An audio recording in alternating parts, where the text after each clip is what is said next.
আচ্ছা, তো আমি ক্লাসটা শুরু করলাম, ঠিক আছে? তো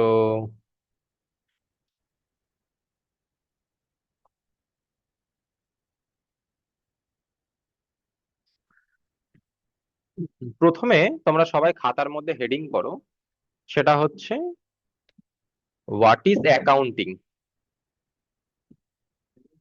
হ্যাঁ, খাতার মধ্যে হেডিং করো what is accounting. What is accounting মানে অ্যাকাউন্টিং জিনিসটা কি? আচ্ছা, সাপোজ ধরো তোমরা কোনো কিছুকে বিক্রি করছো, যে কোনো জিনিস হতে পারে। যখন তোমরা সেই জিনিসটাকে সেল করছো, অর্থাৎ সেটা কেউ একজন কিনছে, তাহলে এখানে কাদের কাদের মধ্যে রিলেশন হচ্ছে? Buyer,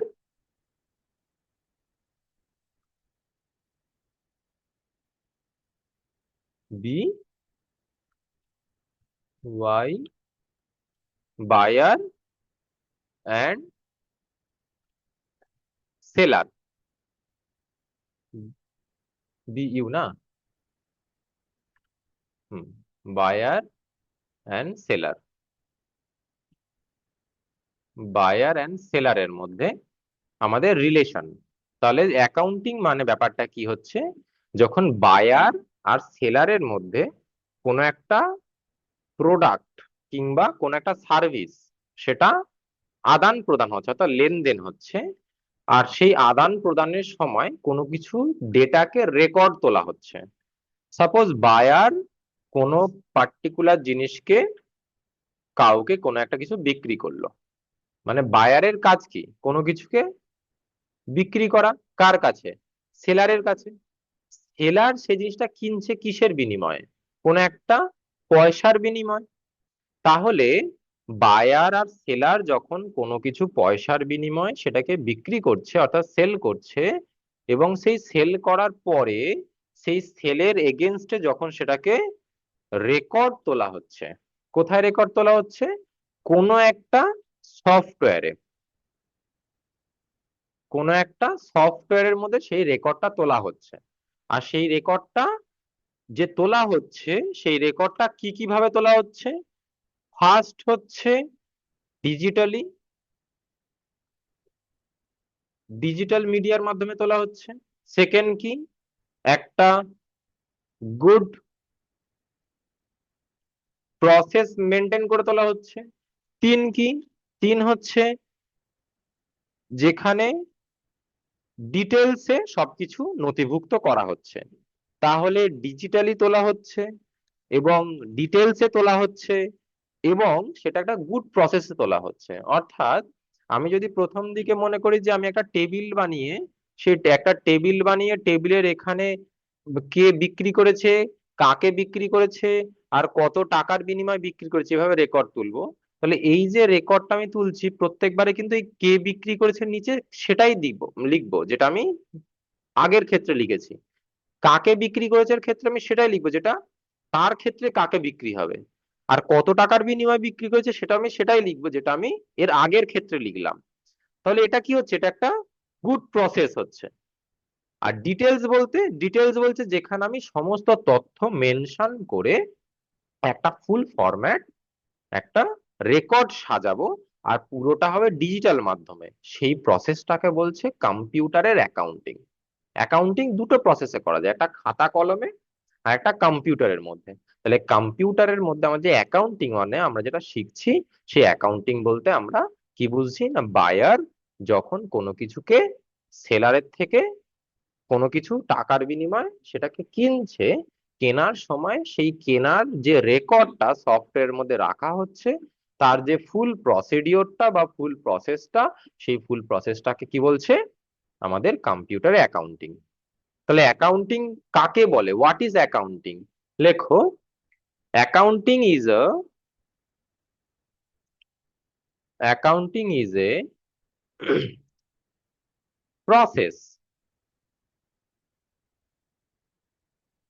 that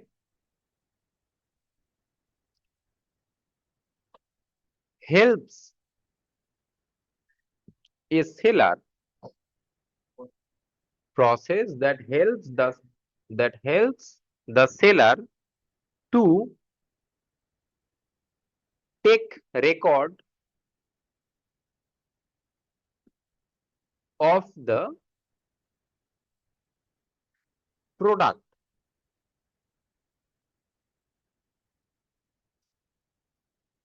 and other details other details of the specific buyer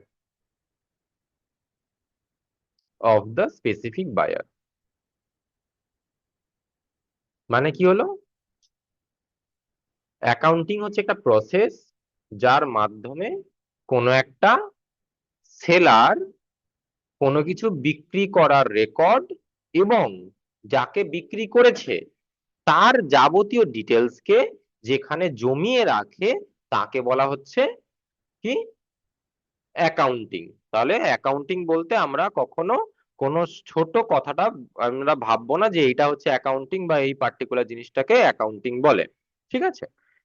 এই যে অ্যাকাউন্টিং যে আমরা শিখছি বা আমরা অ্যাকাউন্টিং এর বিষয়ে যে যাবতীয় পড়বো, এই অ্যাকাউন্টিংটা না একদিনে শেখার কোনো সাবজেক্ট নয় কিংবা এক মাসে শেখার কোনো বিষয় না। মানে তুমি যদি মনে করো যে আমাদের হাতে 2 মাস সময় আছে, এই 2 মাসের মধ্যে আমি অ্যাকাউন্টিং সবকিছু বুঝে যাব বা সবকিছু শিখে যাব, তা কিন্তু নয়।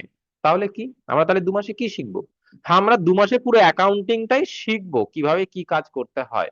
কিন্তু অ্যাকাউন্টিংটা এত একটা হিউজ একটা মানে এর যে এরিয়া একটা এর ক্যাপাসিটি এতটাই বড়, বিশাল এরিয়া নিয়ে জুড়ে আছে, যেটা তুমি শিখতে গেলে তোমার পুরো জিনিসটা জানার পরেও তোমাকে ডে বাই ডে প্র্যাকটিসটা চালিয়ে যেতে হবে, আদারওয়াইজ তুমি কিন্তু অ্যাকাউন্টিং এ মাথা মুন্ডু কিছু বুঝতে পারবে না।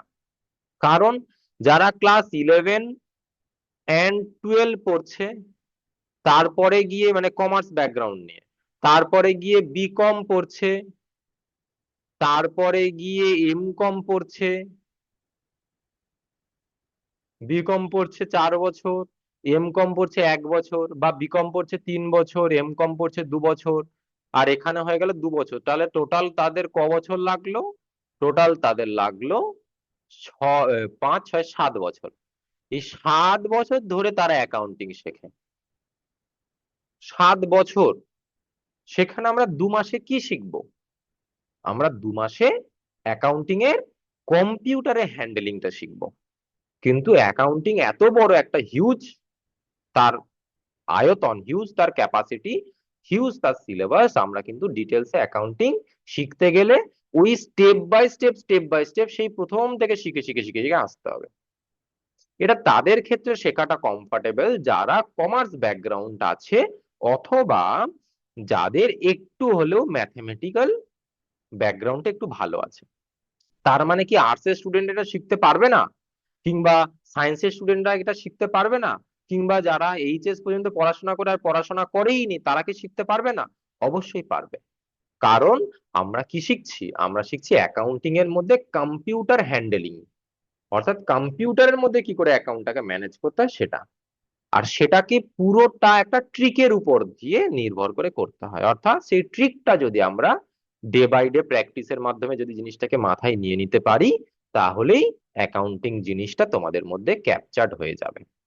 ফলে অ্যাকাউন্টিং জিনিসটা এই নয়, তার মানে হচ্ছে তো কখনোই এটা আমরা ভাববো না বা কখনোই এটা আমরা বুঝবো না যে অ্যাকাউন্ট বলতে আমরা এই সম্পূর্ণ জিনিসটাকে, অর্থাৎ সেই প্রথম থেকে যা যা বিকম 11 12 পড়তে হবে, তারপর বিকম করতে হবে, তারপর এমকম করতে, এইসব নয়। বা আমি ক্লাস 10 পর্যন্ত পড়েছি, তারপর 11 12 পড়ে ছেড়ে দিচ্ছি, এইচএস দেইনি, তাহলে আমি অ্যাকাউন্টিং শিখতে পারবো না, এটাও মাথা থেকে বার করে দাও। অ্যাকাউন্টিং সবাই শিখতে পারবে। হ্যাঁ, অ্যাকাউন্টিং পুরো সিলেবাস আমরা শিখতে পারবো না, কিন্তু অ্যাকাউন্টিংটা কম্পিউটারে কি করে হ্যান্ডেলিং করতে হয় সেটা একটু নলেজ থাকলে সেটা আমরা শিখে ফেলতে পারবো। এতটা ক্লিয়ার? বেশ। তো অ্যাকাউন্টিং এর মেন পার্ট কি? অ্যাকাউন্টিং এর মেন পার্ট হচ্ছে রেকর্ড। অ্যাকাউন্টিং এর মেন পার্ট হচ্ছে রেকর্ড। অর্থাৎ আমরা যে অ্যাকাউন্টিংটা শিখছি বা যে অ্যাকাউন্টিংটা করব সেটা কিসের উপর ডিপেন্ড করে করব? রেকর্ড। তার মানে পুরো অ্যাকাউন্টিং যে চ্যাপ্টারটা ফার্স্ট টু লাস্ট পুরোটা কিসের উপর নির্ভর করে কাজটা হবে? রেকর্ডের উপর। ঠিক আছে। তো রেকর্ড বলতে আমরা কিসের কিসের রেকর্ড গুলোকে বুঝি? রেকর্ড বলতে আমরা বুঝি purchase,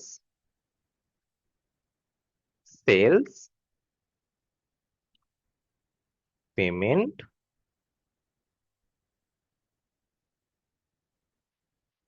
receipt,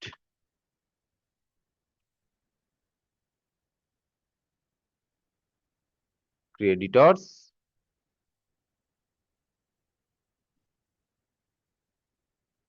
ডেবিটর্স, profit and loss,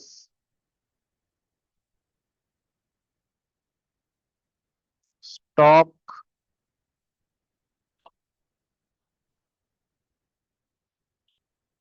expenses, income,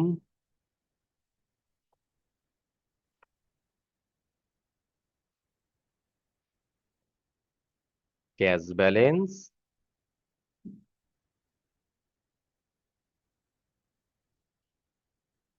bank balance. তাহলে আমরা এই যে রেকর্ড যে জিনিসটা বলছি, রেকর্ডটা আলটিমেটলি আমরা কিসের কিসের উপর শিখবো? এই এত কটা পার্টের উপর। প্রথমে কি আছে? Purchase record, sale record, payment record, receipt record, creditor, debtor, excuse me, profit and loss, stock, expenses, income, cash balance, bank balance. ঠিক আছে। এইবার প্রত্যেক কটার মানে বোঝো। পারচেস, পারচেস মানে কি? পারচেস মানে তুমি এই অ্যাকাউন্টিংটা সামলাচ্ছ, মানে নিজেকে দোকানদার ভাবা আজকের থেকে শুরু করে দাও, নাহলে তুমি এই ট্যালি শিখতে পারবে না, আর অ্যাকাউন্টিং এ এক্সেল শিখতে পারবে না।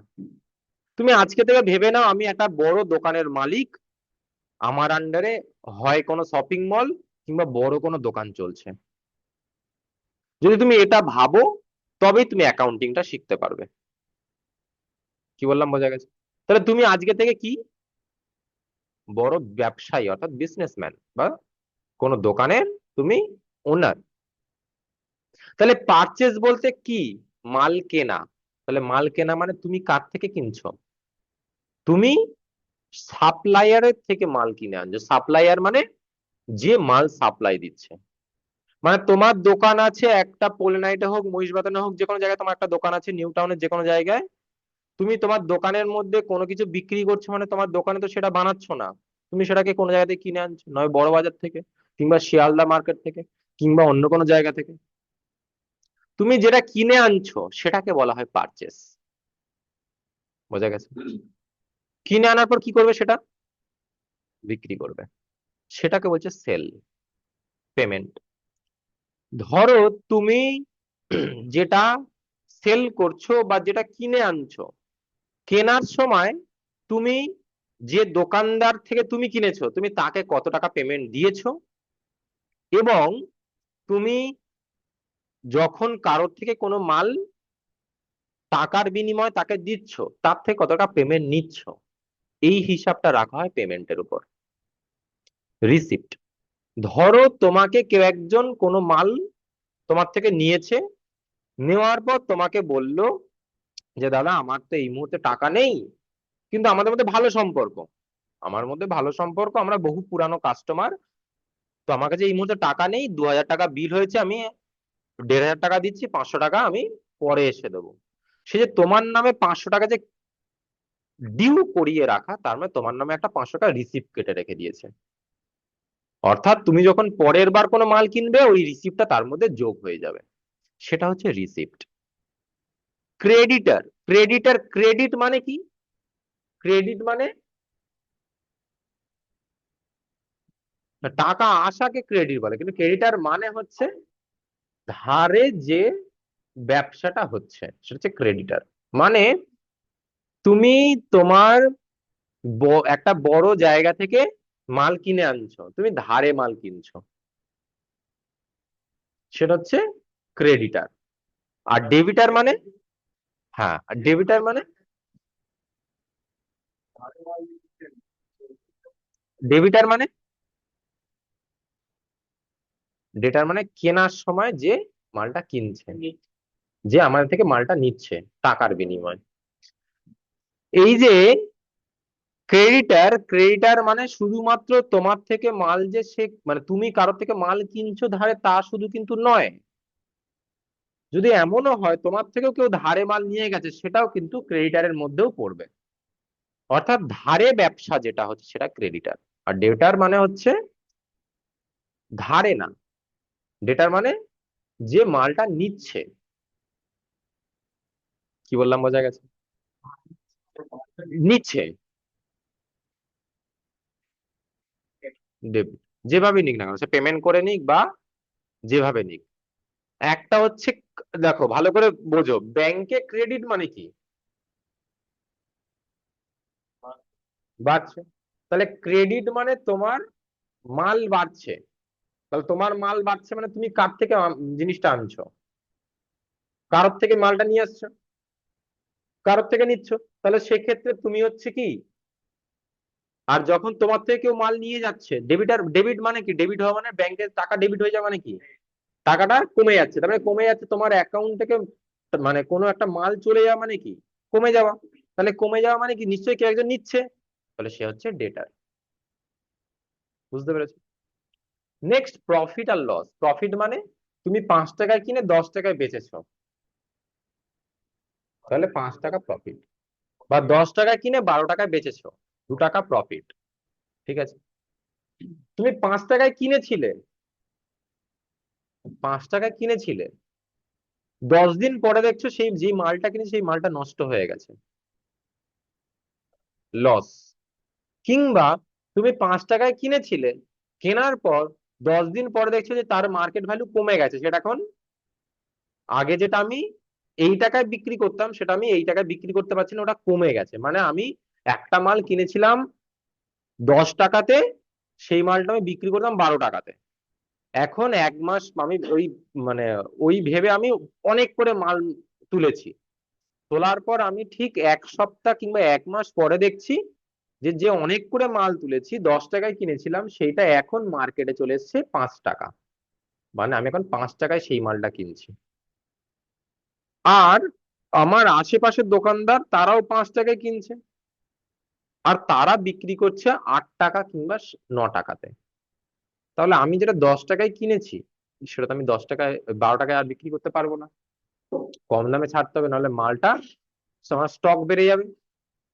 তখন আমাকে অল্প দামে হলেও, লাভ ছাড়া হলেও ছেড়ে দিতে হবে। সেক্ষেত্রে আমার যদি 10 টাকায় কিনে 9 টাকায় বেচি, তাহলে আমার কি হলো, লস। তাহলে এইটার যে হিসাবটা হয় সেটা হচ্ছে প্রফিট অ্যান্ড লস। বোঝা গেছে? Next, stock. স্টক মানে তোমার মাল তোমার কাছে আছে 10 পিস, তুমি কি করলে, তোমার মালটাকে তুমি আরো 20 পিস নিয়ে এসে তোমার কাছে জমালে। আর তুমি যে 10 পিস কিনেছিলে সেই 10 পিস থেকে তোমার বিক্রি হয়েছে হাতে গোনা, খুব বেশি জোর হলে 5 থেকে 6টা। তাহলে ওখানে তোমার কতটা পড়েছিল, 4টে। আবার তুমি 20টা কিনলে, তাহলে তোমার টোটাল কত হলো, 4টে ছিল আর এখানে হচ্ছে 20টা, মানে 24টা। এই টোটাল 24টা হচ্ছে তোমার স্টক। মানে তুমি যেটা আগে করেছিলে প্লাস তুমি যে নতুন করে মাল মজুত করলে, এটাকে বলছে স্টক। আগে ছিল 10টা, বিক্রি হয়েছে 6টা, পড়ে রয়েছে 4টে, আবার তুমি নতুন করে 20টা কিনেছো, এইটা হচ্ছে স্টক। ঠিক আছে? Next, income. ইনকাম কি? আচ্ছা, এক্সপেন্সেস। এক্সপেন্সেস মানে খরচা। কিসের খরচা? ধরো তুমি একটা দোকান চালাচ্ছ, দোকান চালানোর সময় তুমি দেখছো যে আমার দোকানের ফ্যান চলছে, তার একটা ইলেকট্রিকের বিল আছে। আমার দোকানে 5টা কি 6টা লেবার রেখেছি, তাদের একটা মাসে মাইনে দিতে লাগছে। বা আমি দোকানের মধ্যে কোনো একটা পার্টিকুলার জিনিস আমি রেন্টে চলছে, দোকানটাই আমি রেন্ট নিয়ে চালাচ্ছি, দোকান ভাড়া দিতে হচ্ছে, তাহলে সেটা খরচা যাচ্ছে। এই ধরনের খরচা হচ্ছে এক্সপেন্সেস। ঠিক আছে। নেক্সট হচ্ছে ইনকাম। ইনকামটাকে, ধরো তুমি তোমার দোকানে একটা ডেলিভারি বয় রেখে দিয়েছো। ঠিক আছে। ডেলিভারি বয়কে তুমি কি বলেছো, যে যারা অনলাইনে বুক করবে, ওটা তোমার নিজস্ব ডেলিভারি বয়, তুমি বললে যারা অনলাইনে বুক করবে তাদের 5 টাকার মালটা, যেটা 5 টাকায় দেওয়া হচ্ছে, দোকানে এসে যারা নিচ্ছে তাদের সেটাকে আমরা বাড়িতে পৌঁছে দেওয়ার জন্য ডেলিভারি চার্জ মিলিয়ে তাদের থেকে সেই পার্টিকুলার প্রোডাক্টটা আমি নেব হচ্ছে 12 টাকায়। তাহলে তোমার দোকানে বিক্রি কত হচ্ছিল? 5 টাকা। তুমি নিচ্ছ কত টাকা? 12 টাকা। এই 12 টাকার মধ্যে তুমি তাকে দিয়ে দিচ্ছ 4 টাকা কি 5 টাকা, তুমি তাকে পে করছো। তাহলে তোমার মাল দাম 5 টাকা, তুমি সে ডেলিভারি বয় দিয়ে আসার জন্য তুমি তাকে কত পে করছো? 5 টাকা। আর তুমি জিনিসটা মালটা দেওয়ার জন্য কত নিচ্ছ? টোটাল 12 টাকা। তাহলে এই যে এক্সট্রা 2 টাকা, এটা হচ্ছে তোমার ইনকাম। বোঝা গেছে? কিংবা তোমার দোকানের সামনে কেউ একজন বলল যে দাদা আপনার দোকানের স্যাটারের মধ্যে আমি আমার কম্পিউটার সেন্টারে বা ড্রয়িং সেন্টারে অ্যাডভার্টাইজমেন্ট মারবো, তার জন্য আমি তোমাকে এই টাকাটা দেবো। এটা কি? ইনকাম।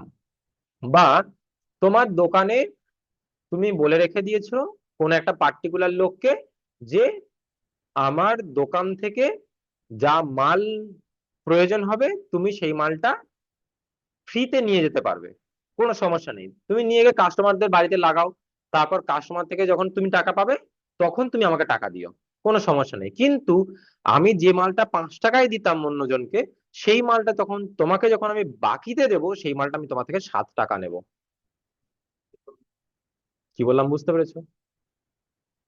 ধরো তোমার একটা প্রোডাক্ট, সেটা তুমি 5 টাকায় বিক্রি করো, তুমি একটা মাঝখানে পার্টি রেখে দিয়েছো যে কি করছে, তোমার এই প্রোডাক্টটা তোমার থেকে ধারে কিনছে, অর্থাৎ ডিউ, ডিউ দিয়ে তোমার থেকে প্রোডাক্টটাকে কিনছে, কেনার পর সেটা কোনো একটা কাস্টমারের বাড়িতে গিয়ে লাগিয়ে দিয়ে আসছে। ধরো তোমার কারেন্টের ইলেকট্রিকের দোকান, তো তোমার দোকান থেকে ফ্যান কিনে নিয়ে যাচ্ছে, যখন নিয়ে তোমার থেকে কোনো টাকা দিচ্ছে না, তোমার থেকে 10-20টা ফ্যান কিনে নিয়ে গেল, তোমার থেকে 5 টাকায় ফ্যান কিনে নিয়ে গিয়ে কাস্টমার বাড়িতে লাগিয়ে দিয়ে তার থেকে 50 টাকা কিংবা 20 টাকা নিল, তার নিজস্ব চার্জ ফার্জ ধরে। কিন্তু তুমি এই এর সাথে ডিল করে রেখে দিয়েছো যে ঠিক আছে, তুমি আমার থেকে তুমি যে কটা প্রোডাক্ট ধারে নিয়ে যাও, আমার কোনো আপত্তি নেই, কিন্তু তুমি যেগুলো নিয়ে যাচ্ছ আমি বাকিদেরকে যেটা 5 টাকায় দিচ্ছি তোমাকে কিন্তু 5 টাকায় দেবো না, তোমাকে 7 টাকায় দেবো। তাহলে কি ওই প্রোডাক্ট পিছু 2 টাকা করে এক্সট্রা আসছে, এইটা হচ্ছে ইনকাম। তাহলে ইনকাম বলতে যেভাবে হোক, যখন আমার দোকানে কোনো এক্সট্রা প্রফিট জেনারেট করবে, যে এক্সট্রা প্রফিটটা অন্যদের থেকে আসছে না, মানে বিক্রি করে ছাড়া, কোনো মাল বেচা ছাড়া এক্সট্রা যে আমার প্রফিট গুলো আমার দোকানে আসছে, সেটাকে বলছি income. Clear? Next, cash balance. Cash ব্যালেন্সটা কি? সাপোজ তুমি একটা দোকান চালাচ্ছ, তোমার দোকান চালানোর সময় দোকানদার সবাই তো আর অনলাইনে ট্রানজাকশন করে না, কেউ তোমাকে টাকা ক্যাশ দিচ্ছে, সেই টাকাটার মধ্যে কি তোমার প্রফিটও আছে, আর তোমার নেট ইনভেস্টমেন্টও আছে। মানে ধরো আমি একটা পেন, সেই পেনটা আমি কিনেছিলাম ক টাকাতে? 5 টাকাতে, আর আমি বিক্রি করছি 10 টাকাতে। তাহলে আমি যখন বিক্রি করব দোকানে, আমার যে খরিদ্দার আমার থেকে নেবে সে আমাকে ক টাকা দেবে? 10 টাকা দেবে। তার মানে আমার কাছে ক্যাশ আছে কত? 10 টাকা। তাহলে এই 10 টাকার মধ্যে আমার প্রফিট কত? 5 টাকা। আমার প্রফিট 5 টাকা। আর আমি যেটা ইনভেস্ট করেছিলাম, মানে যেটা পেনটা কেনার সময় খরচা করেছিলাম, সেটা কত? 5 টাকা। তাহলে ইনভেস্ট উইথ প্রফিট নিয়ে আমার দোকানে যেটা পড়ে আছে, এটা হচ্ছে ক্যাশ ব্যালেন্স। ঠিক আছে। নেক্সট হচ্ছে ব্যাংক ব্যালেন্স। ব্যাংক ব্যালেন্স কোনটা? ধরো তুমি ভাবছো যে আমার প্রতি মাসে আমার যেটা ক্যাশ ব্যালেন্স আসছে বা যেটা অনলাইনে আমার কাছে আসছে, সেই আসার যে টাকাটা, সেই টাকা থেকে আমি দেখছি যে মাসে আমার মাল টোটাল বিক্রি হচ্ছে 1 লাখ টাকা, টোটাল আমার 1 লাখ টাকার মাল বিক্রি হচ্ছে, যার মধ্যে আমার 60,000 টাকা ইনভেস্টমেন্ট মানে মাল কেনার সময় 60,000 টাকা খরচা করে আমি মাল কিনেছি, আর বিক্রি করার পর আমি এতে 15,000 টাকা, না এতে আরো 40,000 টাকা প্রফিট এসছে। মাল কিনেছিলাম 60,000 টাকাতে, 40,000 টাকা প্রফিট এসছে, টোটাল আমার মাসের শেষে 1 লাখ টাকা আমি জেনারেট করেছি। এবারে পরের মাসে আমি একটু বেশি করে মাল কিনবো, আগের বার যেটা 60,000 টাকা কিনেছি সেটা তো আমি পাচ্ছি, প্লাস আমি এই 40,000 টাকা থেকে আমি 15,000 টাকা এই মাল কেনার পিছনে এক্সট্রা খরচা করছি। আর এই বাকি 40,000 থেকে যদি 15,000 টাকা মাইনাস করি, তাহলে আমার কত টাকা পড়ে থাকছে? এই 25,000 টাকা আমি ব্যাংকের মধ্যে জমিয়ে রাখবো সেভিংস এর জন্য, মানে আমার দোকানে একটা পুঁজি হিসাবে আমি জমিয়ে রাখবো। এই 25,000 টাকা ওকে বলছে ব্যাংক ব্যালেন্স। বুঝতে পেরেছো? যে কোনো বিজনেস বাড়ে কার উপর নির্ভর করে? দোকানটা যে চালাচ্ছে তার বুদ্ধির উপর নির্ভর করে, বা ব্যবসাটা যে চালাচ্ছে তার বুদ্ধির উপর নির্ভর করে। সমস্ত কিছু বিজনেস, ড্রয়িং সেন্টার চালানো বিজনেস, কম্পিউটার সেন্টার চালানো বিজনেস, কোন প্রোডাক্ট বিক্রি করা বিজনেস, আমি রাস্তার ধারে কোন একটা মাল বিক্রি করছি বিজনেস, আমি 10 জনকে লেবার খাটিয়ে অফিসে একটা কাজ করাচ্ছি বিজনেস, সবকিছু বিজনেস। আমি একটা শপিং মল চালাচ্ছি বিজনেস। বিজনেসের মধ্যে যারা এসে আমার কাজ করছে তারা জব করছে। জবটা কি? চাকরি। চাকরি কারা করছে? যারা ওই বিজনেসের লেবার, তারা চাকরি করছে, কিন্তু যে অর্গানাইজেশন চালাচ্ছে সে কি করছে? বিজনেস করছে। তাহলে সব জায়গাতেই বিজনেস, সব জায়গাতেই বিজনেস। তাহলে বিজনেস মানে কি? বিজনেস মানে তিনটে টার্ম: এক, ইনভেস্টমেন্ট; দুই, মানি জেনারেট; তিন, প্রফিট। ইনভেস্টমেন্ট মানে আমি 10 টাকা খরচা করেছি, মানি জেনারেট মানে আমি টোটাল 10 টাকা খরচা করে 50 টাকা আমি টাকা উপার্জন হয়েছে, আর 50 টাকা থেকে আমি কাস্টমারদের মানে লেবারদের দিয়ে প্লাস আমি যে ইনভেস্ট করেছি সবকিছু বাদ দিয়ে আমি 20 টাকা বাঁচিয়েছি, এটা কি? প্রফিট। তাহলে যে কোনো বিজনেসের প্রধান তিনটে পিলার কি কি? ইনভেস্টমেন্ট, মানি জেনারেট আর প্রফিট। নোট করো: ইনভেস্টমেন্ট, মানি জেনারেট আর প্রফিট। হুম, না এটা হচ্ছে বিজনেসের পিলার বা বিজনেসের স্তম্ভ।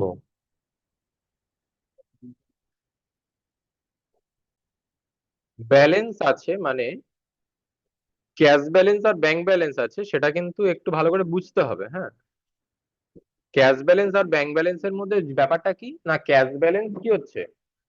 ক্যাশ ব্যালেন্স জিনিসটা হচ্ছে তোমার যেটা ক্যাশ হাতে আসছে, আর ব্যাংক ব্যালেন্স মানে তোমার ব্যাংকে এন্ড অফ দ্য মোমেন্ট যেটা থাকছে, সেটা হচ্ছে ব্যাংক ব্যালেন্স। ঠিক আছে? তো ক্যাশ ব্যালেন্স আর ব্যাংক ব্যালেন্সটা গোলালে হবে না, মানে আমাকে অনলাইনে পাঠিয়ে দিচ্ছে মানে সেটা যে আমার সম্পূর্ণ ব্যাংক ব্যালেন্স হয়ে যাবে তা কিন্তু নয়। হ্যাঁ, আর এক্সপেন্সেস বিভিন্ন ধরনের হতে পারে। এক্সপেন্সেস যেমন বললাম, যে যদি তুমি মনে করো কোনো কিছু কিনছো, সেই কেনার যে প্রোডাক্টটা, সেই প্রোডাক্টটা কেনার পরবর্তী মুহূর্তে তুমি যেখানে রাখছো ফ্রিজে, সেই ফ্রিজের কারেন্ট খরচা, কিংবা ফ্রিজে যদি তোমার রেন্টে ফ্রিজ নেওয়া হয় তাহলে সেই রেন্ট ফ্রিজের খরচা, তাহলে এইগুলো যে এক্সট্রা যে খরচগুলো আমরা দেখতে পাচ্ছি সেটাকে বলছে এক্সপেন্সেস, এক্সট্রা খরচা। ঠিক আছে? সমস্ত কিছু। আচ্ছা, তো এটা মোটামুটি বোঝা গেছে। আচ্ছা, তো ট্যালি আমরা যদি শিখি, ট্যালি শেখার আগে আমাদের কি কি কোয়ালিফিকেশন আমাদের থাকা জরুরি, আর কি কি মানে আইডিয়া বা কোন কোন ব্যাকগ্রাউন্ড থেকে আসলে আমাদের ট্যালি শেখাটা সুবিধা হবে, সেটা আমাদের পরের প্রশ্ন, যেটা হচ্ছে কোয়ালিফিকেশন কোয়ালিফিকেশন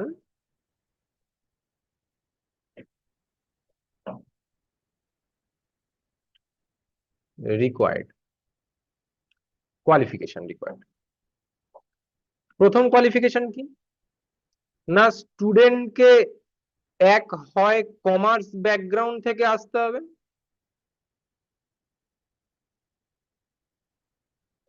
কমার্স ব্যাকগ্রাউন্ড থেকে আসতে হবে, অথবা তাকে মিনিমাম 12 পাস করতে হবে যে কোনো স্ট্রিম নিয়ে,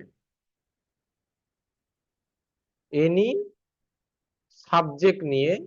তবে অবশ্যই আইডিয়া থাকতে হবে, ইন্ডিয়া হয়ে গেছে, আইডিয়া থাকতে হবে কিসের উপর, আইডিয়া থাকতে হবে ম্যাথের উপর,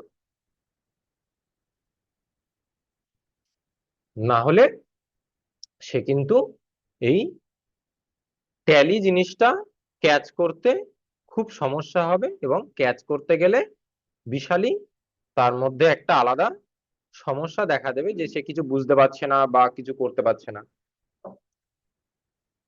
তারপর কি না, তার কম্পিউটার নলেজ থাকা ম্যান্ডেটরি,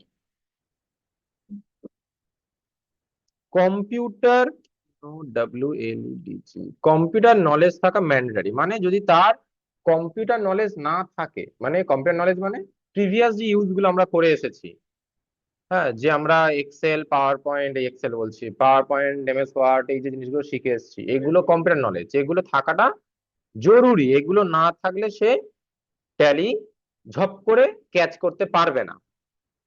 পরে টাইপিং স্পিড, টাইপিং স্পিড তাকে খুব সুন্দর হতে হবে। কারণ ট্যালি যে সফটওয়্যারটা, ট্যালিটা কিন্তু আমরা মাউস দিয়ে ইউজ করার জন্য ট্যালি সফটওয়্যারটা তৈরি হয়নি। ট্যালিটা সম্পূর্ণ কিবোর্ডের উপর নির্ভর করেই আমরা ইউজ করব। হ্যাঁ, যদি তোমার মনে হয় আমি মাউস দিয়ে করব, করতে পারো, সমস্যা নেই, কিন্তু ট্যালি আমাদের ম্যাক্সিমামটা কিবোর্ড ইউজ করে ইউজ করাটাই বেটার। তার কারণ ট্যালি হচ্ছে কিবোর্ড অর্থাৎ কিবোর্ডের উপর নির্ভর করে ইউজ করার জন্য কমফোর্টেবল একটা software. Next, miss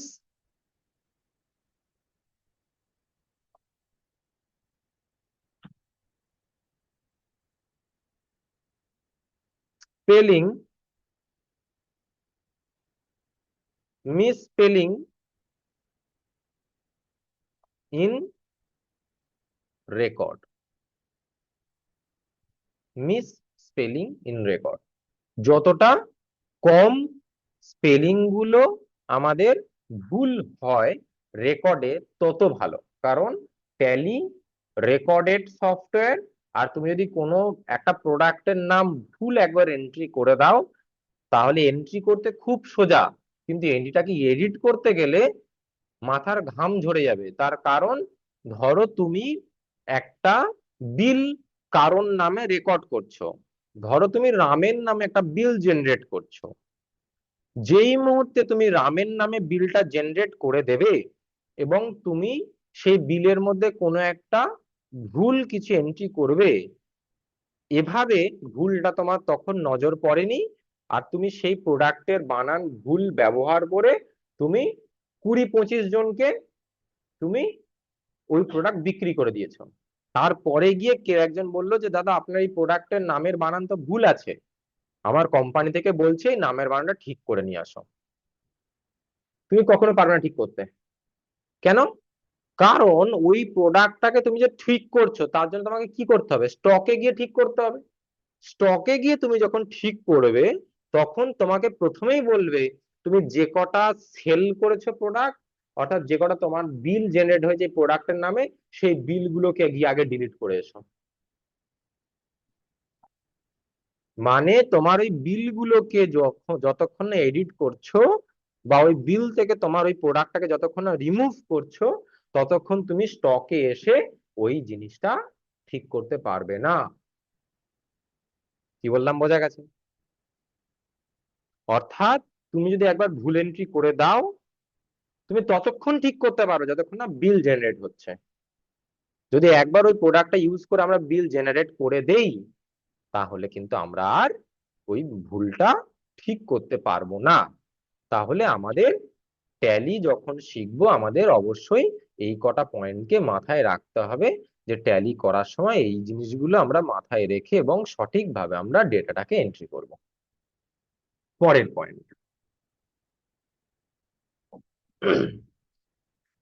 GST.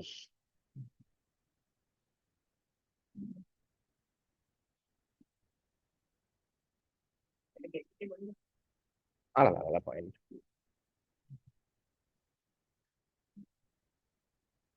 GST জিনিসটা কি? জিএসটি মানে হচ্ছে তোমার থেকে একটা ট্যাক্স নিচ্ছে। যেই ট্যাক্সটা কেন নিচ্ছে না, ফর গভর্নমেন্ট ইনকাম। সরকার তার নিজস্ব ইনকামের জন্য তোমার থেকে একটা ট্যাক্স নিচ্ছে।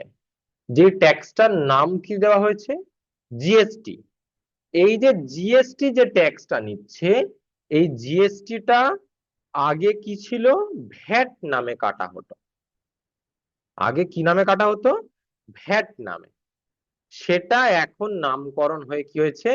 জিএসটি। না, দুটো সিস্টেমটা আলাদা কিন্তু পারপাসটা একই।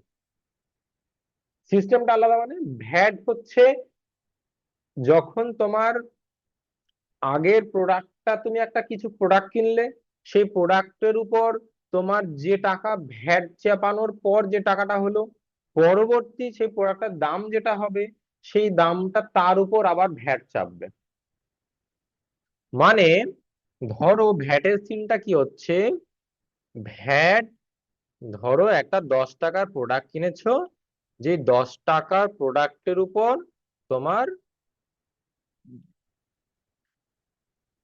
10% তোমার ভ্যাট চাপলো। তাহলে কেনার সময়, তাহলে 10 টাকার প্রোডাক্টের 10% মানে কত? 1 টাকা। 10 টাকার 10% মানে 1 টাকা, তাই তো? নাকি ভুল বলছি? 1 টাকা। বেশ, তাহলে তোমার আলটিমেটলি প্রোডাক্টের দাম কত হলো? 11 টাকা। তাহলে তুমি যখন প্রোডাক্টটাকে বিক্রি করবে, তোমার তো একটা প্রফিট চাই। তোমার তাহলে ধরো তুমি প্রফিট কত করতে চাইছো, তুমি ধরো এর উপর আরো 5 টাকা প্রফিট করছো। তাহলে 5 টাকা যখন প্রফিট করছো, তখন তোমার দাম কত এসে দাঁড়াচ্ছে? 16 টাকা। তুমি যখন বিক্রি করবে, এই 16 টাকার উপর তুমি আবার 10% ট্যাক্স চাপাচ্ছ। তাহলে 16 টাকার উপর 10% ট্যাক্স চাপানো মানে কত? না, 16 টাকার 10% মানে আমরা বের করে ফেলি। 16 টাকার 10% মানে কত? না, 16/100 × 10। 16 টাকার 10% হচ্ছে 1 টাকা 6 পয়সা। তাহলে 16 টাকার 10 পয়সা মানে হচ্ছে 1 টাকা 6 পয়সা। তাহলে তোমার আলটিমেটলি প্রোডাক্টটার দাম কত চলে গেল? তোমার আলটিমেটলি প্রোডাক্টটার দাম চলে গেল 17 টাকা 6 পয়সা। অর্থাৎ তুমি প্রোডাক্টটা বিক্রি করছো 18 টাকাতে। তাহলে তুমি প্রোডাক্টটা কিনেছিলে ক টাকাতে? 10 টাকাতে। প্রোডাক্টটার দামটা বেড়ে চলে গেল 18 টাকাতে। এই সমস্যাটা যে যখন হচ্ছে, তার মানে আলটিমেটলি গভর্নমেন্ট ক টাকা পাচ্ছে? গভর্নমেন্ট পাচ্ছে এই শুধু এই 1 টাকা 6 পয়সা, এটা গভর্নমেন্ট পাচ্ছে। কারণ নিয়ম কি, যে ট্যাক্সটা লাস্টে পাচ্ছে কাস্টমারের থেকে, সেটাকেই ভ্যাট বলে। এটা হচ্ছে ভ্যাট। ঠিক আছে? জিএসটি তে কি হচ্ছে? জিএসটির ক্ষেত্রে, আচ্ছা আমি জিএসটিটা একবার এক্সপ্লেন করি, তারপর এটা আমি আসছি, হ্যাঁ। জিএসটি, জিএসটির ক্ষেত্রে কি হচ্ছে, জিএসটির ক্ষেত্রে প্রথমে তাহলে দেখো এটা একটা কি হচ্ছে, এটা একটা ট্যাক্স, প্লাস এটা একটা ট্যাক্স, আর সবার শেষে এটা হচ্ছে ফাইনাল রেট। না, এটা ফাইনাল রেট, এটা কাস্টমারকে দিচ্ছ। তাহলে তুমি গভর্নমেন্টকে কোন টাকাটা দিচ্ছ? তুমি গভর্নমেন্টকে দিচ্ছ এই টাকাটা, এই টাকাটা দিচ্ছ কেন? কারণ শেষেই তো তুমি এই টাকাটাই তো কালেকশন করেছো। কি বললাম বুঝতে পেরেছি? তাহলে আমার যখন কোন প্রোডাক্ট কেনার সময় 10 টাকা কিনছি, 10 টাকা 10% ট্যাক্স চাপিয়ে 1 টাকা ট্যাক্স হচ্ছে, তাহলে কেনার সময় আমার থেকে 1 টাকা এক্সট্রা নিয়েছে, আমি তার উপর 5 টাকা লাভ রেখেছি অর্থাৎ প্রফিট রেখে 16 টাকা করেছি, এবং 16 টাকার 10% ট্যাক্স চাপিয়ে আমার মোট 1 টাকা 6 পয়সা হচ্ছে। যেই 1 টাকা 6 পয়সাকে আমাকে কাকে দিতে হচ্ছে? গভর্নমেন্টকে দিতে হচ্ছে। এটা কাকে দিচ্ছি? গভর্নমেন্টকে দিচ্ছি, গভর্নমেন্টকে। হুম। হ্যাঁ, 11 টাকা তুমি কিনছো তোমার সাপ্লায়ার থেকে, 11 টাকা দিয়ে তুমি কিনে আনছো বড় বাজার থেকে। প্রোডাক্টটার দাম ছিল 10 টাকা, তুমি বড় বাজারে গিয়েছো, তোমার প্রোডাক্টটা 10% ট্যাক্স নেওয়াতে তোমার থেকে 11 টাকাতে তুমি বড় বাজার থেকে কিনে এনেছো। যখন কিনে তুমি দোকানে রেখেছো, তুমি কি করছো? ওই 10 টাকা, 11 টাকাটার উপর 5 টাকা লাভ রাখছো। তাহলে লাভ রাখলে তোমার কত হবে? 16 টাকা। 16 টাকার উপর তোমার 10% চাপবে, কারণ গভর্নমেন্ট বলে দিয়েছে যে এই প্রোডাক্টের উপর 10% ট্যাক্স চাপাও। ঠিক আছে? হ্যাঁ। তাহলে তোমার এখন যখন ট্যাক্সটা চাপাচ্ছে, এখন তোমার কত টাকা ট্যাক্স যাচ্ছে? 16 টাকা। এই যে 16 টাকা যে ট্যাক্সটা যাচ্ছে, এই 16 টাকাটা কি হচ্ছে? তার উপর 10% চাপানোর জন্য আমার 1 টাকা 6 পয়সা বেরোচ্ছে। তাহলে আলটিমেটলি তুমি গভর্নমেন্টকে ফাইনাল কত টাকা দিচ্ছ? 1 টাকা 6 পয়সা। কেন? কারণ গভর্নমেন্ট সেটাই দেখে ভ্যাটের ক্ষেত্রে, যেটা সে ফাইনাল, যেটা সে ফাইনাল কাস্টমারকে যখন দিচ্ছে, অর্থাৎ ফাইনাল যে সেল অ্যামাউন্ট, ফাইনাল সেল অ্যামাউন্টের উপর যে টাকাটা তার থেকে নেওয়া হচ্ছে অতিরিক্ত, সেটাকে ভ্যাট বলা হয়। ক্লিয়ার? 1.6 এ অ্যাডেড ট্যাক্স হয়ে তোমার 18 টাকাটা হয়েছে, যেটা তোমার ফাইনাল কাস্টমারকে তুমি বিক্রি করছো 18 টাকাতে। আর তার মধ্যে থেকে তোমার 1.6 হচ্ছে তোমার কি হচ্ছে? গভর্নমেন্টকে তুমি ফাইনালি পে করছো। ঠিক আছে? তাহলে এই 1 টাকাটা তোমার যে প্রথম কাটা হয়েছে, 1 টাকাটা কি হলো? গভর্নমেন্ট কি পেলো? পেলো না। এই সমস্যাটার সমাধান হচ্ছে কোথায়? জিএসটি তে। জিএসটি কি বলছে? জিএসটি বলছে তুমি যেখানে যার থেকে যে টাকা কাটো, প্রথমে আমরা ফার্স্ট কনজিউমারের থেকে টাকা তুলেছিল কত টাকা? ফার্স্ট কনজিউমারের থেকে টাকা তুলেছিল 1 টাকা, কালেকশন হয়েছে ভ্যালু অ্যাডেড ট্যাক্স মানে এক্সট্রা জিএসটির নাম করে। তারপর কনজিউমার থেকে টাকা কালেকশন হয়েছে 1 টাকা 6 পয়সা, 2 টাকা 6 পয়সা। জিএসটি তে বলছে আমার এই 2 টাকা 6 পয়সায় তোমাকে গভর্নমেন্টকে পে করতে হবে। এটা কি স্যার একজনেই পেমেন্ট করবে নাকি দুজন মিলে করতে হবে? এই যে ব্যবসায়ী, এ পে করছে 1 টাকা গভর্নমেন্টকে, এ যে ব্যবসায়ী, এ পে করছে 1 টাকা 6 পয়সা গভর্নমেন্টকে। অর্থাৎ ওই প্রোডাক্টটার জন্য যেখান থেকে যা ট্যাক্স এক্সট্রা অতিরিক্ত কাটা হলো, সেই সমস্ত টাকাটাই গভর্নমেন্টের কাছে পৌঁছালো। কি বললাম বোঝা গেছে? তাহলে জিএসটির ক্ষেত্রে এই জিনিসটা হচ্ছে, যেটা হ্যাঁ। তাহলে কি ভ্যাটের ক্ষেত্রে কিন্তু গভর্নমেন্টে ট্যাক্স ফাঁকি দেওয়া হতো, ভ্যাটের ক্ষেত্রে গভর্নমেন্টে ট্যাক্স ফাঁকি দেওয়া যেত। জিএসটি তে কি হচ্ছে? গভর্নমেন্টে আর ট্যাক্স ফাঁকি দেওয়ার কোনো সিস্টেম নেই। কি বললাম বোঝা গেছে?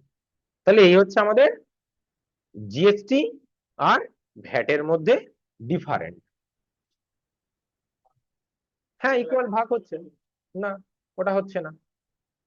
তো জিএসটি কিন্তু আমাদের সমাজের জন্য এবং গভর্নমেন্টের জন্য একটা ভালো ট্যাক্স সিস্টেম। আর জিএসটি আসার পরেই কিন্তু ধীরে ধীরে আমাদের ইন্ডিয়ার জিডিপি বাড়ছে। জিডিপি বাড়ছে মানে ইন্ডিয়ার জিডিপি মানে কি? Gross profit of total country, সেটা হচ্ছে জিডিপি।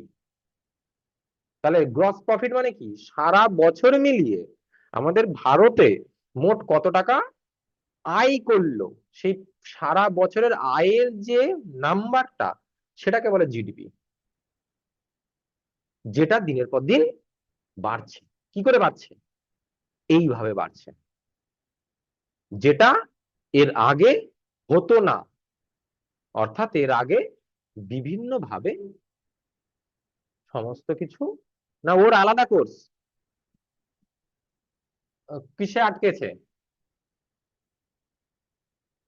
ওই ফরম্যাটে লেফট ক্লিক করো, মাথাটা সরাও রাহুল। ফরম্যাট উপরে আছে হলুদ রঙের, দেখো লাস্টের দিকে। হ্যাঁ, এবার এইদিকে মোর অপশন পাবে, দেখো এইদিকে ছোট্ট করে নিচে নিচে কর্নারে, ওটার কর্নারে যেখানে মাউস নিয়ে গেছে ওর কর্নারে, এইদিকে, ওর এইদিকে কর্নারে দেখো ছোট্ট করে অ্যারো আছে নিচের দিকে। ওই তো নীল রঙের, নীল রঙের নিচে, নীল নীল নীল ব্লু, তার আগে, হালকা আগে, নিচে নিচে, হ্যাঁ নিচেরটা ক্লিক করো। করেছো? আচ্ছা, তোমার ওই অপশনটাই নেই, ওই জন্য পাচ্ছ না। যাই হোক, তুমি তাহলে ফিলে লেফট ক্লিক করো, বাইরে বাইরে লেফট ক্লিক করো। হ্যাঁ করেছো? দেখো ওখানে আছে সেপস ফিল, আছে সেপস ফিল, করে নো ফিল করে দাও। ঠিক আছে?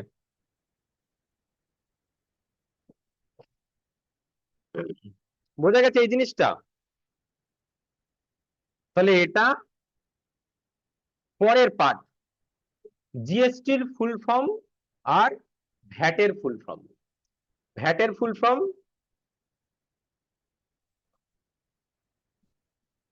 ভ্যালু অ্যাডেড ট্যাক্স, আর জিএসটির full form goods and service taxes. Goods and service taxes. হ্যাঁ, কোথায়? লেখো, সমস্যা নেই, কিন্তু পুরন এটা হচ্ছে গুডস অ্যান্ড সার্ভিস ট্যাক্সেস, তুমি ট্যাক্স লিখতে পারো, কিন্তু যেহেতু গুডস আর সার্ভিস বলা হচ্ছে, তাই জন্য কোনটা দুটোতে যেহেতু বলতে, না না, গুডস এর এসটা তো, গুডস মানে মালপত্র, মালপত্র বলে তুমি এস দিয়েছো, গুড মানে তো ভালো। হ্যাঁ, ট্যাক্সেসটা হচ্ছে তোমার এইটা এবং এটা উভয় যেহেতু উল্লেখ হচ্ছে, তাই জন্য ট্যাক্সেস দিচ্ছে। হুম,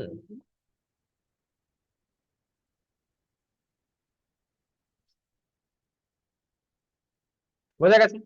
তাহলে এই যে ভ্যাট, ভ্যাট আমাদের ইন্ডিয়াতে প্রথম এসেছিল কত?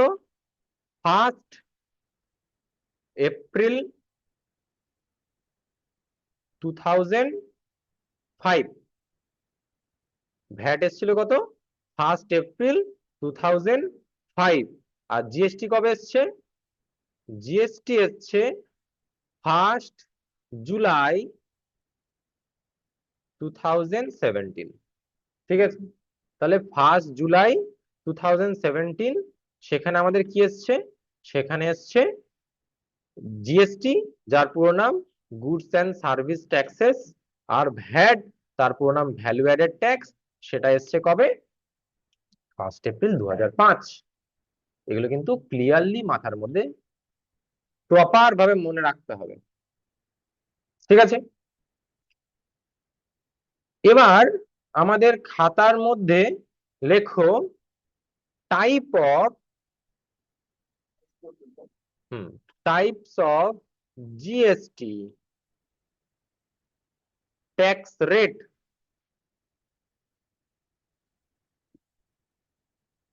Type of GST tax rate.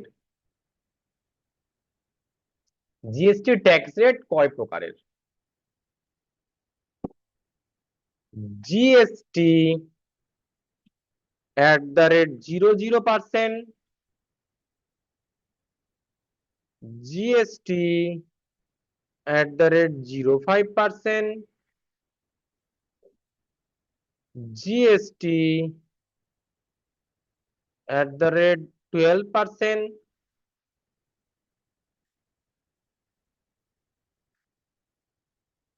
GST @18%, R GST @ 28%। তাহলে আমাদের টোটাল জিএসটি টাইপ ক ধরনের? 5 ধরনের। 5-এর মধ্যে ফার্স্টের যেটা, সেটাকে বলা হয় জিএসটি এক্সেমটেড। সেটাকে বলছে জিএসটি এক্সেমটেড। এক্সেমটেড মানে যেখানে জিএসটি নেওয়া হয় না। যে সকল প্রোডাক্টে জিএসটি নেওয়া হয় না তাদেরকে বলে কি? GST exempted. যে কোনো প্রোডাক্ট যদি জিএসটি না নেওয়া হয়ে থাকে তাহলে বলছে জিএসটি এক্সেমটেড। ক্লিয়ার? কোনো সমস্যা আছে? বেশ। সেক্ষেত্রে জিএসটি এক্সেমটেড এর মধ্যে কি কি আছে? হুম, যে কোনো বীজ, ক্ষেত থেকে তোলা যে কোনো বীজ, মিল্ক,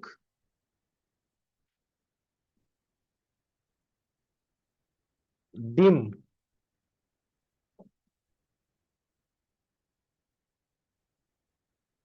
চাইল্ড বুক,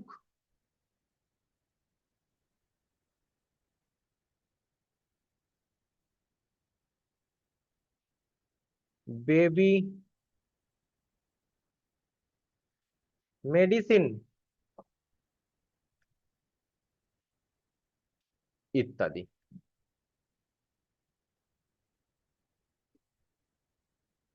ইত্যাদি এটসেট্রা।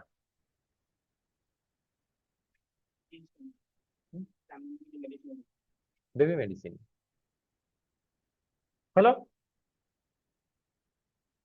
নেক্সট 0% তাহলে কি ট্যাক্স এক্সেমটেড। জিএসটি কোনগুলোতে নিচ্ছে? জিএসটি নিচ্ছে 5% সুগার,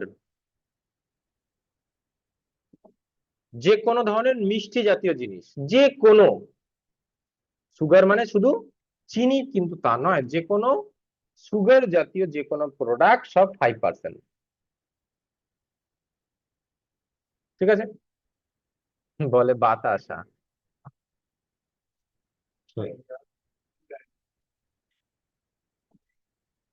স্পাইসেস, চা, এগুলোতে কি হচ্ছে? সব 5%। ঠিক আছে? 12% কিসে?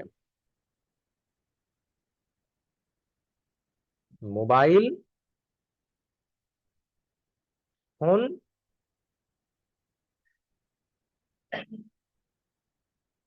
কম্পিউটার, এগুলো হচ্ছে সব 12%। নেক্সট 18%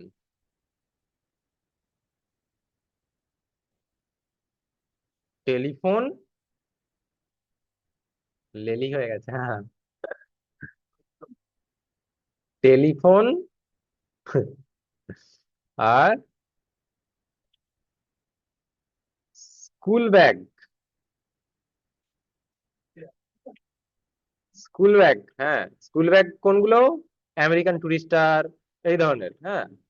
সব 18% করে। হ্যাঁ,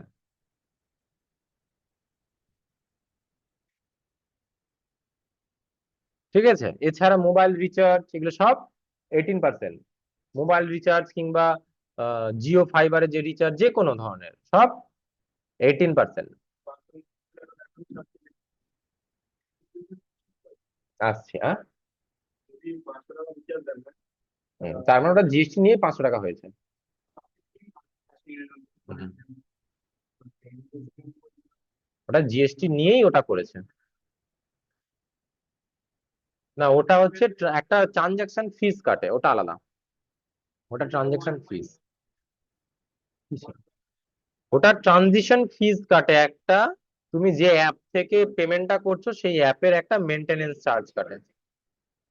ঠিক আছে? Next 28% AC.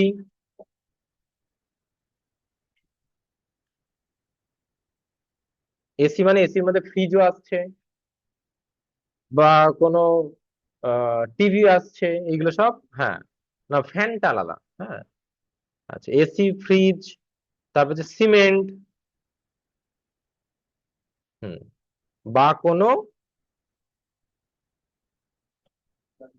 লাক্সারি আইটেমস, এইগুলোতে সব কত কাটছে? 28%। আচ্ছা, আমি এখান থেকে বেবি মেডিসিনটা, এই পার্টিকুলার লাইনটাকে ছোট করে দিই, তাহলে এক লাইনে আসবে। হ্যাঁ, লাক্সারি লাক্সারি লাক্সারি মানেই 28, লাক্সারি মানেই 28। হ্যাঁ, লাক্সারি মানেই 28। বুঝতে পেরেছো? যে কোনো লাক্সারি আইটেমে তোমার 28% ট্যাক্স কাটবে, এটা ম্যান্ডেটারি। বোঝা গেছে?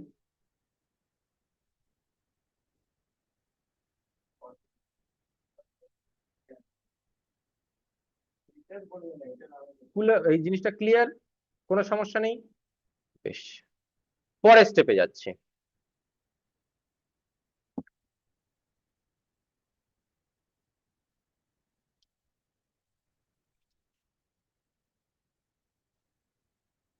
Type of GST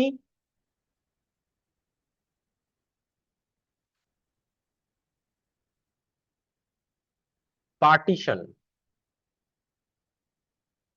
type of GST partition, অর্থাৎ জিএসটির পার্টিশন ক ধরনের? ক ধরনের? ফার্স্ট হচ্ছে এস জিএসটি, সিজিএসটি, আইজিএসটি। তাহলে জিএসটি পার্টিশন মানে জিএসটি কে কভাগে ভাগ করা হয়েছে? 3 ভাগে। কি কি পার্টিশন? সিজিএসটি, এসজিএসটি, আর আইজিএসটি। ঠিক আছে, এটা কেমন জিনিসটা সিজিএসটি, এসজিএসটি, আইজিএসটি, সেটা ভালো করে বোঝো। ধরো তোমার কোন একটা প্রোডাক্ট 100 টাকা, ঠিক আছে, এইটা তোমার প্রোডাক্টের দাম। তোমাকে বলা হলো এই প্রোডাক্টটার উপর তোমার 28% ট্যাক্স কাটা হবে। সেক্ষেত্রে তোমার পুরো প্রোডাক্টটা কত দাম আসছে? 100 টাকা 28% মানে 28 টাকা। সেক্ষেত্রে টোটাল তোমার আসছে কত? 128 টাকা।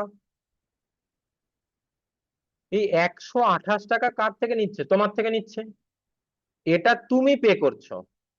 কিন্তু এই যে 128 টাকা পেটা হচ্ছে, এই 128 টাকার মধ্যে 100 টাকা নিচ্ছে কে? যে দোকানদার, অর্থাৎ যে সেল করছে, সে করছে, 100 টাকা তার পকেটে যাচ্ছে। আর 14 টাকা কোথায় যাচ্ছে? এসজিএসটি, অর্থাৎ রাজ্য সরকার নিচ্ছে। আর 14 টাকা কে নিচ্ছে? 14 টাকা নিচ্ছে সিজিএসটি।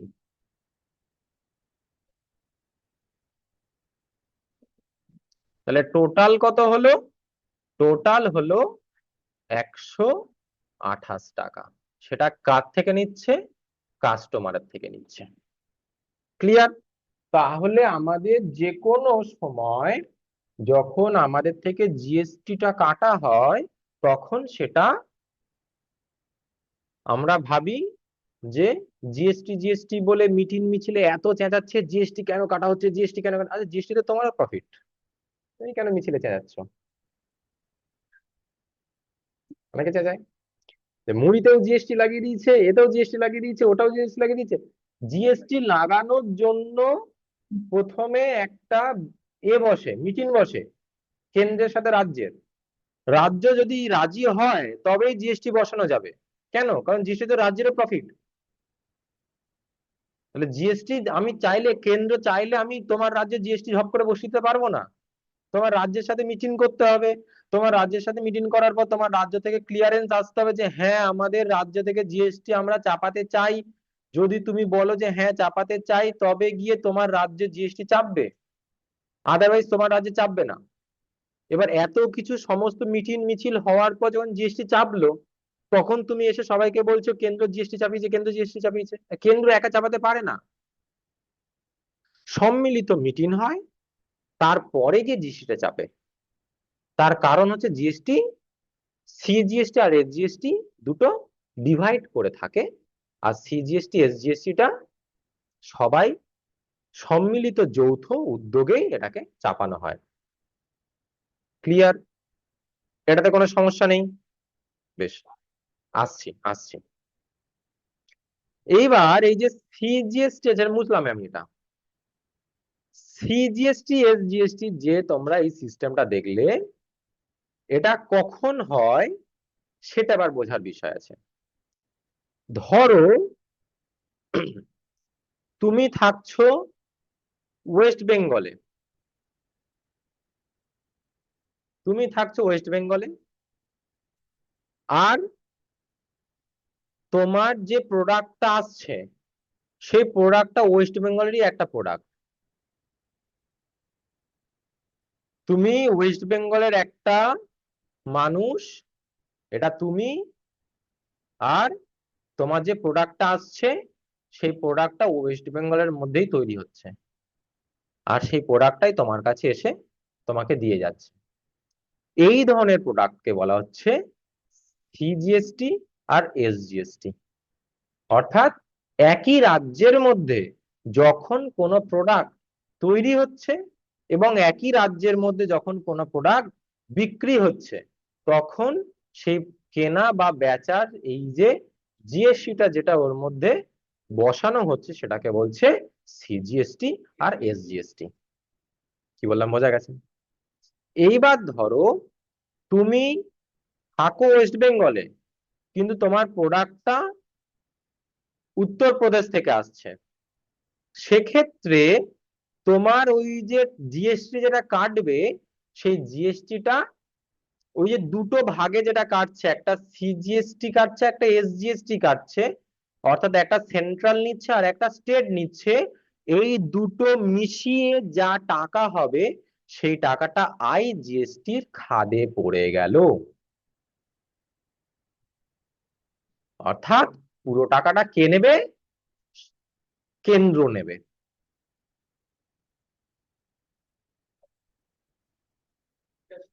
ইন্টারস্টেট হচ্ছে। তাহলে আইজিএসটিটা কি? যখন ইন্টারস্টেট, আইজিএসটি পূর্ণ হচ্ছে interstate goods and service taxes. অর্থাৎ যখন একটা প্রোডাক্ট একটা রাজ্য থেকে অন্য রাজ্যে আসে, তখন সেই যে জিএসটিটা সেটা কে পায়? ওই রাজ্যের কেউ পায় না, বা এই রাজ্যের কেউ পায় না। ওই সিজিএসটি এসজিএসটি মানে যেটা আমাদের 14 টাকা করে ভাগ হয়ে 28 টাকা হয়েছিল, ওই টোটাল 28 টাকাটাই পাবে আইজিএসটির খাদে। আর পুরো আইজিএসটিটা গিয়ে কোথায় জমা হবে? সেন্ট্রালে। বোঝা গেল? এই হচ্ছে আমাদের জিএসটির পুরো সিস্টেম। তাহলে সিজিএসটি লিখে ফেলো। এসজিএসটি পুরো নাম state goods and service taxes, CGST হচ্ছে central goods and service taxes, IGST হচ্ছে inter state goods and service taxes.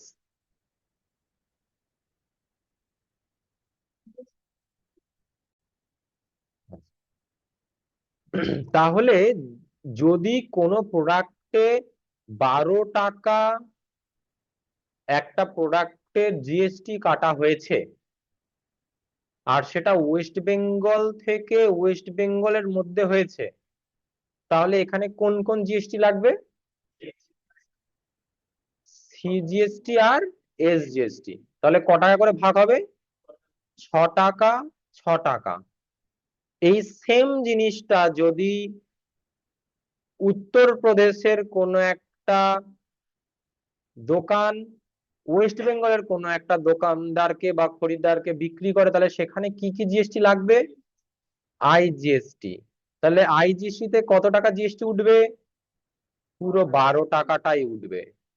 অর্থাৎ এখানে আর ভাগাভাগি হবে না। এখানে কেন্দ্র রাজ্যের মধ্যে ভাগাভাগি ওভাবে হয় না। বোঝা গেছে? এইবারে এই যে জিএসটি গুলো কালেকশন হচ্ছে, এই জিএসটি গুলো কোনটা কোন খাতে ইউজ হচ্ছে সেটা বোঝার বিষয় আছে। যেগুলো আইজিএসটি থেকে কালেকশন হয় তার ম্যাক্সিমাম টাকাটা আমাদের ইন্টারন্যাশনালি খরচা হয়, মানে মিলিটারি, প্যারামিলিটারি, কিংবা আমাদের এয়ারফোর্স এয়ারক্রাফট কেনা, এই সব জায়গাতে যা হচ্ছে ম্যাক্সিমাম সবটা ওই খাদে কেনাকাটা হচ্ছে, ওই খাদে ইনভেস্টমেন্ট হচ্ছে। আর সিজিএসটি থেকে যে টাকাটা কালেকশন হচ্ছে এটা কেন্দ্রের হাতে যায়। কেন্দ্র এটা রেলের পিছনে, রাস্তার পিছনে, বিভিন্ন যে এই যে ঘর ঘর যোজনা, এই যে এই ধরনের প্রজেক্ট এর পিছনে খরচা করে। তার মানে এই আইজিএসটির কানেক্ট মানে যে কালেকশন আর সিজিএসটির যে কালেকশন সেটা যে সবটাই কেন্দ্রের কাছে যাচ্ছে মানে কেন্দ্র সব লুটে পুটে খাচ্ছে তা নয়। সেটা আলাদা আলাদা ডিফারেন্ট ডিফারেন্ট সেক্টরে ভাগ ভাগ করার মতন বলা আছে, যে আইজিএসটি যে কালেকশন হবে সেটা এরা ইউজ করবে, সিজিএসটি যে কালেকশন হবে সেটা এরা ইউজ করবে, আর এসজিএসটি যে কালেকশনটা হবে সেটা রাজ্যের কাছে আসবে। রাজ্য সেটা কি করবে? রাজ্যের মধ্যে যে ডেভেলপমেন্ট গুলো রাজ্য সেটা করবে। রাজ্যের মধ্যে কোন ডেভেলপমেন্ট গুলো রাজ্যের হাতে আছে? একদমই না, রাস্তা কেন্দ্রের। রাজ্যের মধ্যে কোনগুলো আছে? পার্ক রাজ্যের হাতে, কোনো একটা স্কুল রাজ্যের হাতে, হসপিটাল রাজ্যের হাতে, এডুকেশনের পিছনে খরচা করা রাজ্যের হাতে, কোনো একটা জায়গায় রাজ্যের একটা দুর্ঘটনা হলো, বন্যা হলো বা কিছু এক সমস্যা হলো সেইখানে ত্রাণ পাঠানো রাজ্যের হাতে, এগুলোর পিছনে রাজ্য খরচা করবে। বোঝা গেছে? এগুলো হচ্ছে সব এসজিএসটি। আর সিজিএসটি সেন্ট্রাল। সেন্ট্রাল কি করবে?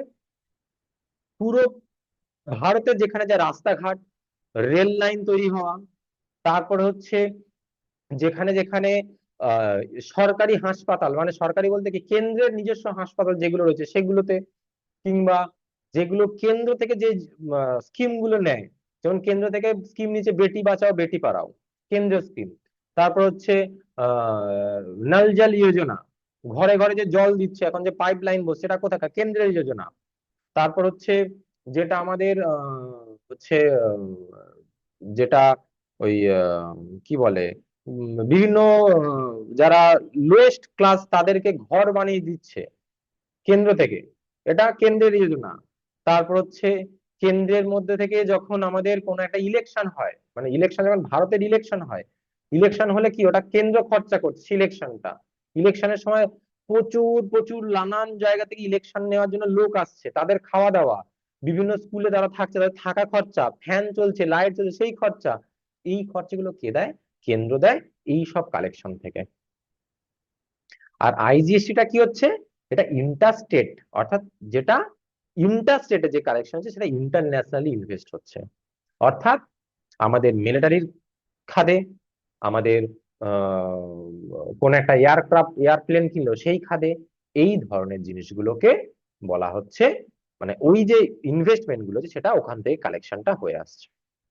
তাহলে এই হচ্ছে আমাদের জিএসটির তিনটে পার্টিশন, যার উপর নির্ভর করে আমাদের জিএসটি গুলোকে কালেক্ট করা হচ্ছে এবং জিএসটি গুলোকে ইনভেস্ট করা হচ্ছে যে বিভিন্ন জায়গাতে। ক্লিয়ার? বেশ। নেক্সট হচ্ছে টাইপ অফ ট্যাক্স, পরের point.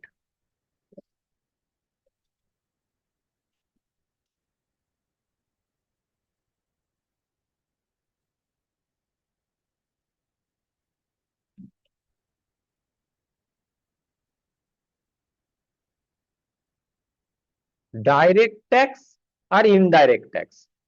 Type of tax, tax কয় প্রকারের? দু প্রকারের। কি কি? একটা হচ্ছে ডাইরেক্ট ট্যাক্স, একটা হচ্ছে ইনডাইরেক্ট ট্যাক্স। ডাইরেক্ট ট্যাক্স কোনগুলো? না, যে ট্যাক্স গুলো তুমি সরাসরি সরকারকে দিচ্ছ সেটা হচ্ছে কি ডাইরেক্ট ট্যাক্স। যেমন ইলেকট্রিক বিল, ওয়াটার বিল, জমির খাজনা কাটা, বাড়ির মিউনিসিপাল ট্যাক্স, এগুলো তুমি ডাইরেক্ট সরকারকে দিচ্ছ। এখানে কোনো থার্ড পার্টি বা সেকেন্ড পার্টি কেউ আসছে না। ইনকাম ট্যাক্স, এগুলো সব হচ্ছে ডাইরেক্ট ট্যাক্স। আর ইনডাইরেক্ট ট্যাক্স কোনগুলো?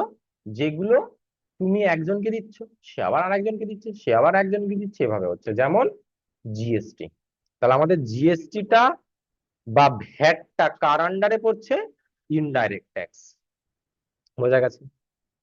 তাহলে অ্যাকাউন্টিং এর মেন যে প্রথম ফার্স্ট পিলার, অ্যাকাউন্টিং এর বিভিন্ন পয়েন্ট, অ্যাকাউন্টিং জিনিসটা কি, রেকর্ড কি, কয় ধরনের হয়, ট্যাক্স কি, কিভাবে কাটা হয়, জিএসটি কি, জিএসটির প্রকারভেদ কি, এবং জিএসটির মধ্যে কিভাবে সমস্ত কিছু পার্ট গুলো সংগ্রহ করা হয়, এই যে পুরো টার্মটা আজকে হলো। নেক্সট ক্লাসে আমরা করব জিএসটি কিভাবে আমরা অ্যাপ্লাই করব, এবং জিএসটির কি করে নাম্বারটা ডিসাইড হয়, অর্থাৎ জিএসটির ডিটেলসে যাব, তারপর আমরা সফটওয়্যারের কাজে ঢুকবো। ঠিক আছে, চলো তাহলে আজকের ক্লাস এখানেই এতটাই শেষ, খতম।